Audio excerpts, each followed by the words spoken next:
Narito na ang mga pinakamalalaking balita sa One North Central Luzon ngayong Miyerkules. Magkapatid sa Dolores Abra patay matapos sa pagbabarilin ng hindi pa nakikilalang sospek. Mahigit 45,000 pesos sa e-wallet ng isang tindera sa Pangasinan natangay ng kawatan gamit ang QR code payment system. Presyo ng talong tumaas at naglalaro sa 80 hanggang 120 pesos ang kada kilo sa ilang pamilihan. Guys, buy one take one, 5 pesos. At video ng anak na kunyaring ibinebenta online ang mga halaman ng kanyang ina, viral sa social media.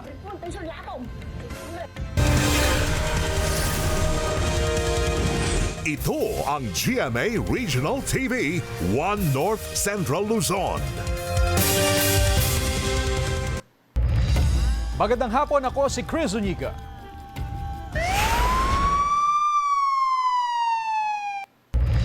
Natangay ng kawatan ang mahigit sa 45,000 pesos na e-wallet ng isang tindera sa Mangaldan, Pangasinan gamit ang QR code payment system.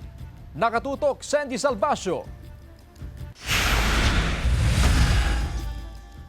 Nangihinayang ang 58 anyos na si Nanay Aurea matapos manakawan ng mahigit 45,000 pesos sa kanyang e-wallet account habang nagbabantay sa kanilang tindahan sa Barangay Salaan, Mangaldan, Pangasinan noong linggo. Kwento ni Nanay Aurea, lumapit sa kanilang tindahan ng isang lalaki, magpapakash in daw ng pambayad niya sa online shop.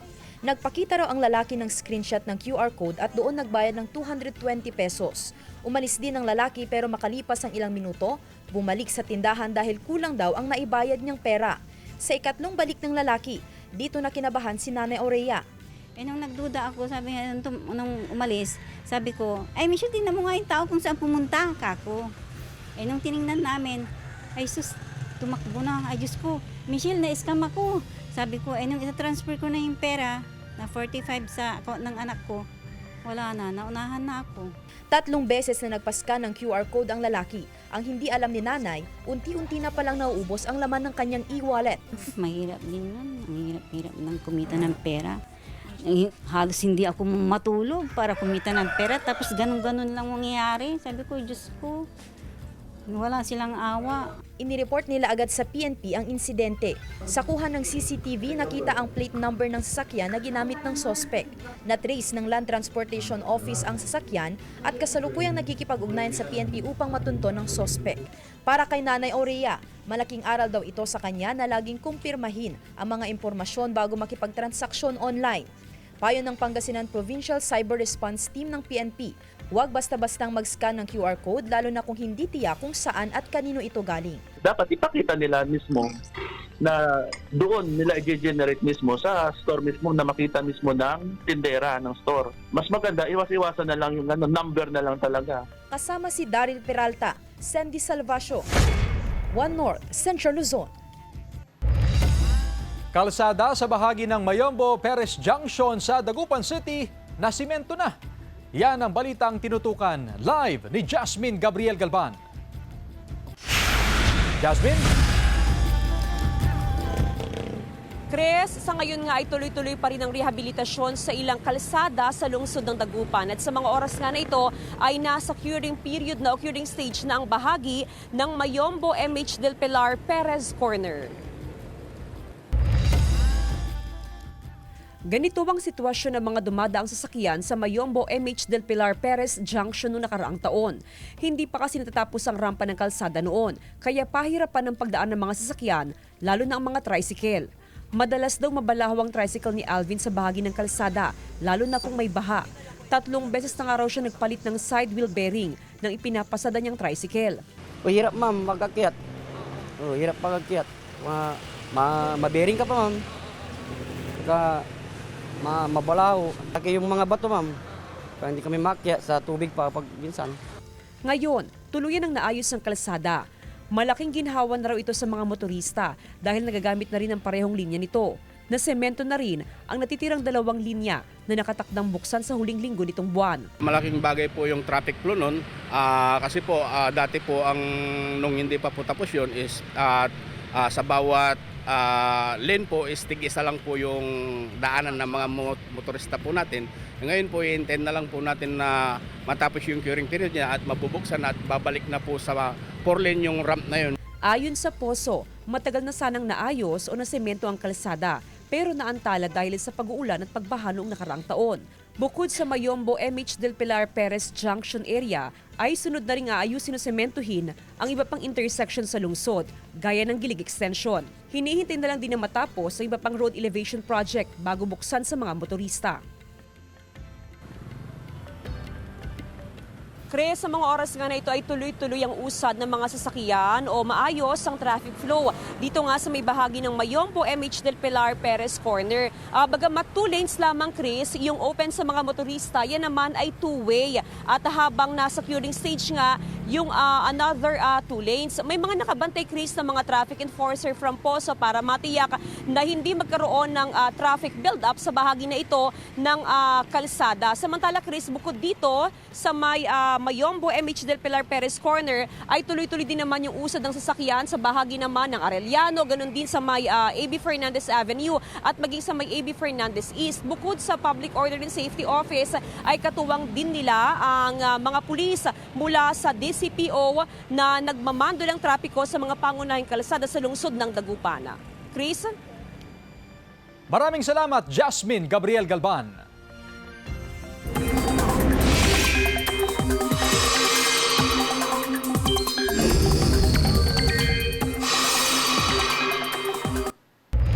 Mga kapuso, naging bagyo na ang low pressure area sa may silangan ng Mindanao at pinangalan ng Ada.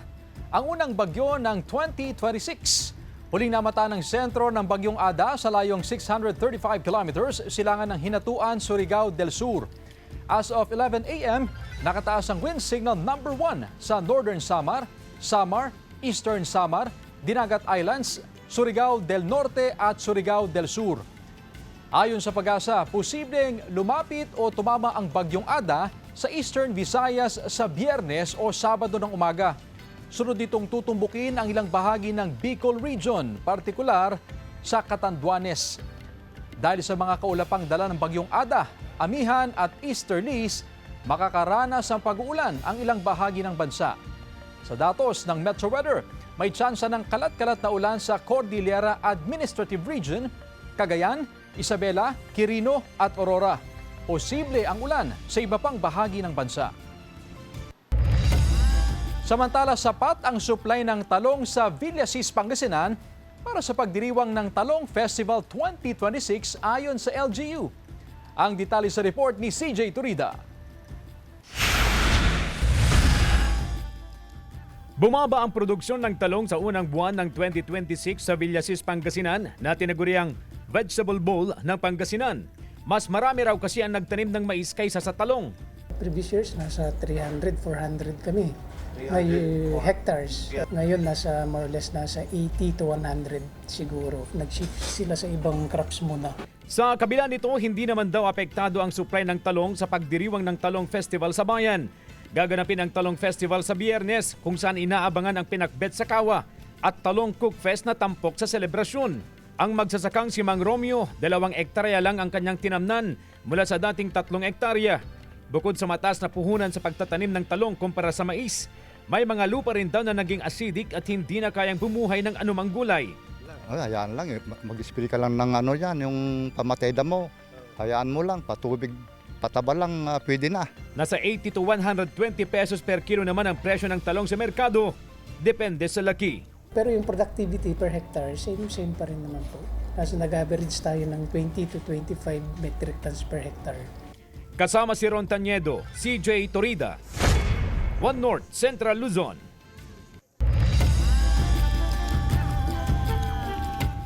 Binadang o bayanihan ipinabalas ng mga taga Mangkayang Benguet upang ayusin ang nasirang kalsada. Narito ang report.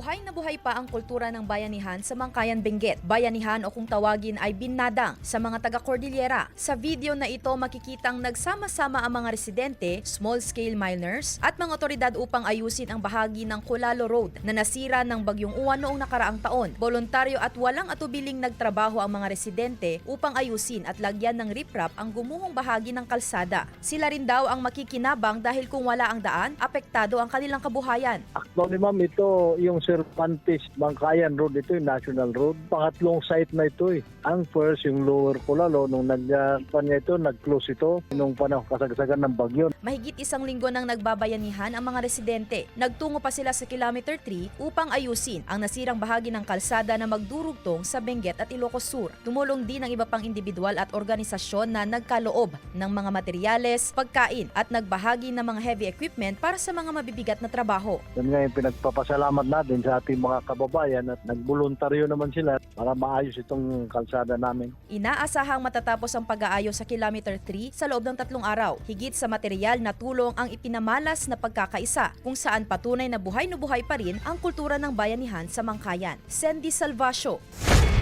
One North, Central Luzon.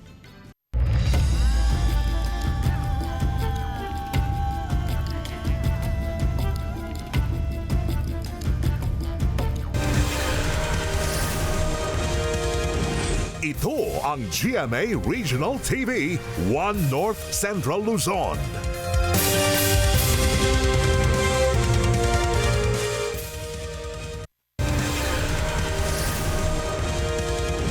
Ito ang GMA Regional TV, One North Central Luzon.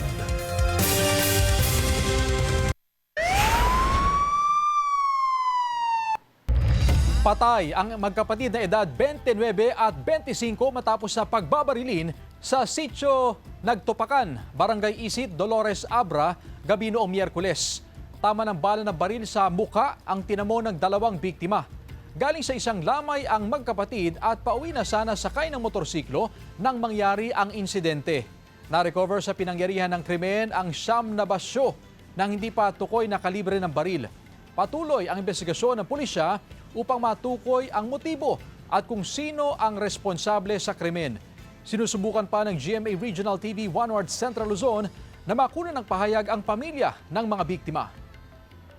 Sir, nagpaalam sila sa may bahay nila na pupunta dun sa may lamay. May tinitignan tayo dito pero hindi pa natin pwedeng i-label sir kasi under investigation pa. Rest assured, ito makiklear natin to. Produksyon ng palay ng ilang magsasaka sa Mangaldan, Pangasinan bumaba dahil sa pag-atake ng mga peste. Sundan sa report. May ilan pa rin na magsasaka sa Mangaldan, Pangasinan na nag-aani ng palay ngayong Enero. Ito raw yung mga naiwan na palay noong manalasa ang Bagyong Uwan noong nakaraang taon. Kumonti raw ang ani dahil karamihan sa mga tanim inatake ng mga peste tulad ng uod at mga insekto. May diferensya talaga, pati yung tubig. Parang borer, sabi nga yan, borer. Tapos mayroon pa nga mga butterfly na yun ang nagbibigay ng piste sa mga dahon.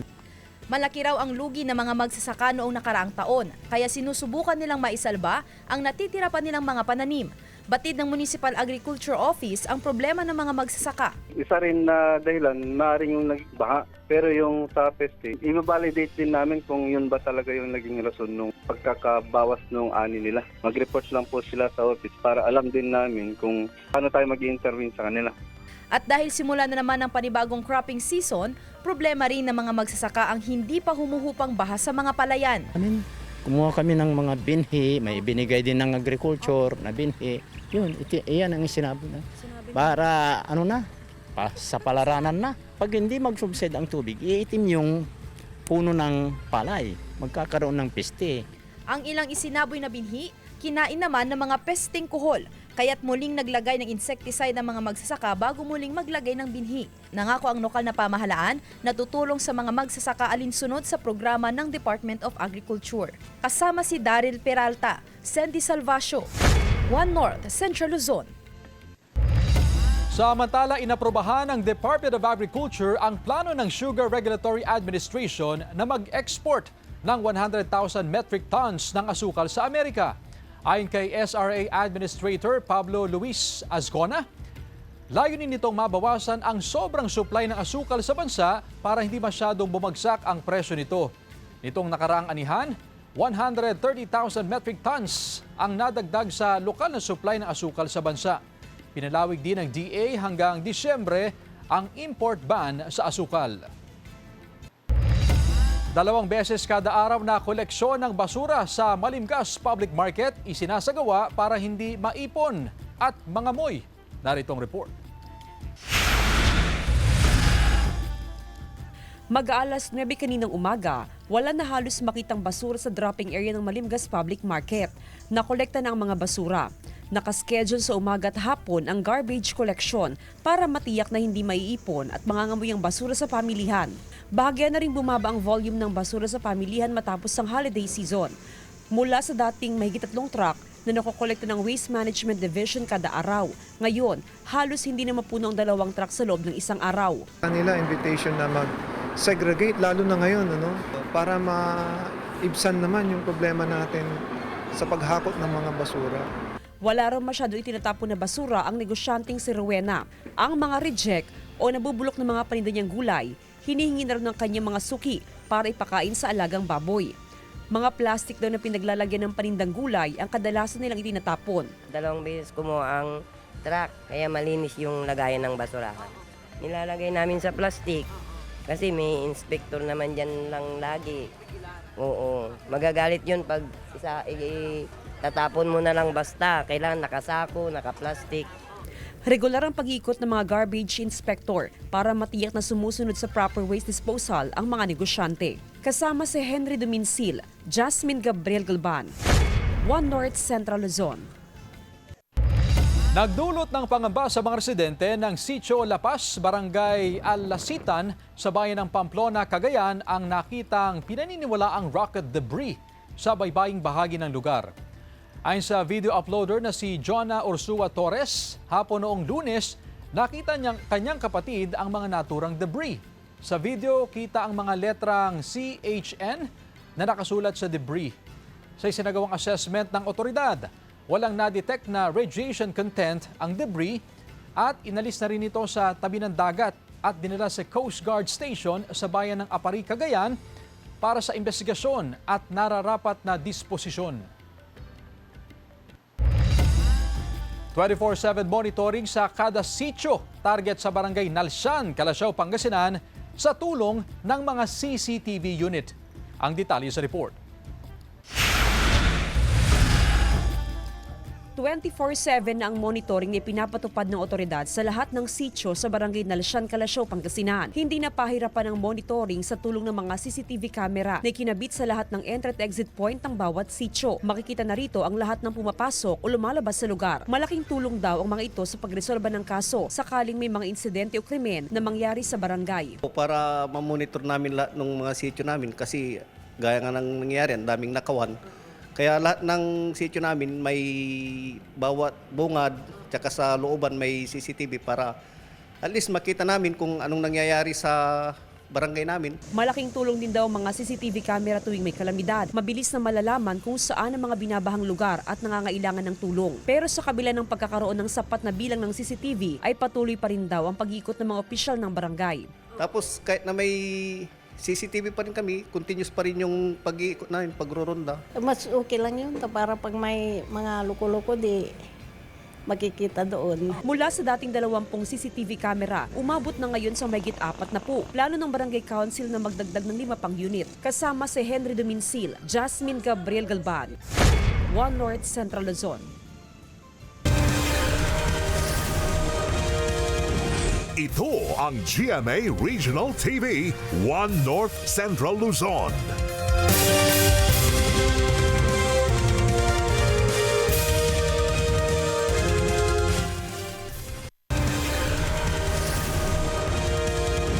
Ito ang GMA Regional TV, One North Central Luzon. Sumiklab ang grass fire sa kabundukang bahagi ng Barangay Estancia, Pidig, Ilocos Norte. Nahirapan sa operasyon ng BFP dahil pahirapan din ang pagpunta sa lugar bukod pa sa malakas ang hangin. Napula rin ang sunog matapos ang ilang oras. May sapa raw sa lugar na nakatulong upang hindi na kumalat ang apoy. Marami raw tuyong dahon sa lugar kaya mabilis na kumalat ang sunog. Inaalam pa ng BFP ang sanhi ng sunog at kung saan ito nagmula. Most probably, sir, siguro mga 3 kilometers diameter niya yung sunog. Dun sa Mount Tamtambor, meron silang existing na lawa, parang fire break na yun. Nagsagawa ang mga otoridad ng malawakang road clearing operation sa barangay San Isidro, Tarlac City noong Lunes. Mula Zone 1 hanggang Zone 3, inalis ang mga hindi otorisadong kubol sa gilid ng kalsada, mga motorsiklong nakaharang at iba pang road debris na nagiging sagabal sa daloy ng trapiko at panganib sa mga motorista at pedestrian. Ayon sa Barangay Information Office, magpapatuloy ang clearing operation sa iba pang sitio sa mga susunod na araw bilang bahagi ng kampanya para sa mas ligtas, maayos at maluwag na kalsada. Nananawagan din ang Barangay Council sa publiko na makipagtulungan at iwasan ang pagdalagay ng mga istrukturang walang pahintulot mula sa mga otoridad upang mapanatili ang kaayusan sa komunidad. Arestado naman ang 3 umano'y tulak ng iligal na droga sa bypass operation ng pulisya sa Barangay Mabini Extension, Cabanatuan City, Nueva Ecija, gabi noong Sabado. Kabilang sa mga sospek ang 37 anyos na high-value individual na target sa operasyon at 2 senior citizen na edad 64 at 62. Nakuha sa operasyon ang mahigit sa 63 grams ng hinihinalang shabu na nagkakahalaga ng mahigit sa 400,000 pesos. Na-recover din ng otoridad ang homemade caliber 9mm na pistol at mga bala. Maharap sa patong-patong na kaso ang mga sospek na wala pang pahayag. Sa ibang balita, kakulangan sa bilang ng mga guro sa Mangaldan National High School inaasahang matutugunan sa massive recruitment ng DepEd ngayong 2026. Ang detalye sa report. Isa ang Mangaldan National High School sa Pangasinan sa mga pinakamalaking paaralan sa Region 1. Nasa mahigit 8,000 ang bilang ng mga estudyante rito mula junior hanggang senior high school. Sa dami ng mga estudyante, kinukulang naman sa guro at non-teaching staff ang paaralan. Kung susundin po talaga natin yung ratio ng isang klase na 1:35:40, ay talagang kulang pa rin po tayo ng mga guro. At ganoon din sa admin staff, kulang pa rin po tayo kaya nga kumukuha tayo ng mga job orders. Ang ratio ngayon sa Manghay, nasa 1:45:50 na ang ibig sabihin, ang isang guro ay may hawak na 45 to 50 students kada klase. Nasa 386 lang ang bilang ng mga teaching at non-teaching staff sa paaralan. Isa na rito si Teacher Margie na aminadong challenging daw talaga ang maghawak ng maraming estudyante sa isang klase. Isa na pong problema yung attitude ng mga estudyante po. Saka sa social media kung minsan hindi maiwasan na habang nagkaklase, kahit na anong gawin mo, nandyan pa rin na may mga pasaway po. Dahil sa commitment ng mga teachers at andyan na po yung sitwasyon, ay talagang kinakaya naman po namin. Sa 2026 National Expenditure Program ng DepEd, nakapaloob ang halos 33,000 na bagong Teacher 1 items sa plantilya ng DepEd bilang tugon sa problema. Kukuha rin ang ahensya ng mahigit 16,000 non-teaching employees upang mabawasan ang administrative workload ng mga guro. Isa sa mga umaasa na mabibigyan ng bagong mga item ang Mangaldan National High School. Kasama si Daryl Peralta, Sandy Salvacio, One North, Central Luzon. Video ng anak na kunyaring ibinebenta online ang mga halaman ng kanyang ina, viral sa social media. Silipin sa report. Ayan guys, naka-live tayon. Ayan guys, kaputawan ti masitsidamen. Tapuro gulay ti sitsidain men. Kaya't ko lang ilako day ko pasetas ti nang kakumpor. Yan ang trip ng 25 anyos na si Mark mula Delfin Albano, Isabela. Dahil puro gulay na lang daw ang ulam, abay to the rescue ang halaman ni nanay. Kaya ibinenta niya ito online para may pambili ng karne. Pero naramdaman yata ni nanay ang pakay ng anak. 10 pesos, buy one take one, tas agapay sina nga kasto. Ayan. Magiging ba? Lako ta amin nga masya, tas magta kasto ni. Ilako ta amin nga masya, tas magta kasto ni. Kukukup dyan sa idun dyan, patulan, nagdaasin sa. O atin ni guys. 20 pesos. Naglalay nga mo na, 20 lang ata. Ang hindi alam ni nanay, pinaprank lang siya ng kanyang anak. Kwento ni Mark, pinagtripan niya ang kanyang nanay. Effective naman daw dahil galit na galit si nanay nang madatnan si Mark na ibinebenta ang kanyang mga halaman online. Parang nagla-live selling ako sir na kunyari ganun. Di ko akalain na magagalit pala siya. Parang kinontent ko lang po yun sir. Akala niya lang po kung totoo po yung live selling na yun. Ngayon hindi na raw galit ang kanyang ina pero hindi pa rin masabayan kung minsan ang kanyang trip. Ang video na yan ni Mark abay trending at umabot na sa 3 million views and counting. Kailangan ko tangar deti masetas mong taon ti masidata nga puro. Ang mahulong bansa. CJ Torida, One North, Central Luzon.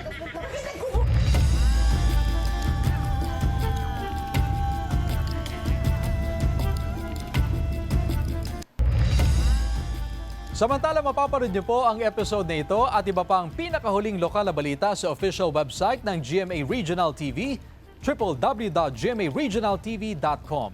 Pwede rin kayo bumisita sa aming official YouTube channel, GMA Regional TV, at i-click ang subscribe button para sa pinaka-maiinit na balita mula sa mga rehiyon. Nais din naming pasalamatan ang mga kapuso sa Hilaga at Gitnang Luzon, maging ang mga kapuso natin abroad. Dahil sa GMA Regional TV, local news matters. At yan ang mga pinakamalaki at pinakahuling balita sa Hilaga at Gitnang Luzon. Maraming salamat sa pagsama sa amin pati na ang mga kapuso sa ibang bansa na tumutok sa mga balita sa rehiyon. Ako po si Chris Zuniga. Kami, ang GMA Regional TV, One North Central Luzon. Buong pwersa para sa mas malaking misyon at mas malawak na pagdilingkod sa bayan.